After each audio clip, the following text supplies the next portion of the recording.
The blower motor can be easily changed out. Unfortunately, you need to remove the glove box to get access to it.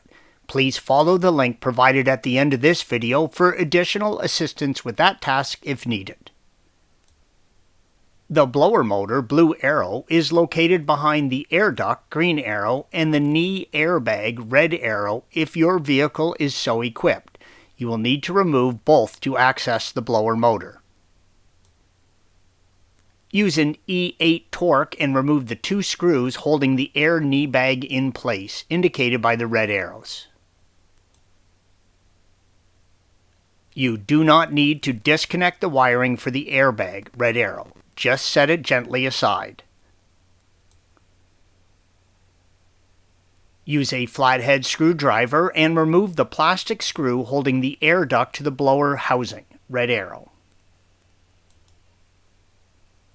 Slip the air duct out from the housing. It is a friction fit on the center end. Squeeze in on the 2 tabs, blue arrows, and separate the wiring connection for the blower motor. Use a T20 torque and remove the 4 screws, red arrows.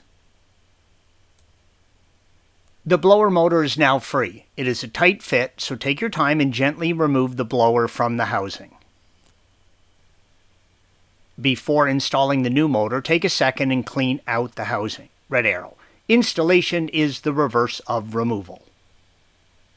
Thanks for watching. Be sure to subscribe to our channel and check out another video in this series.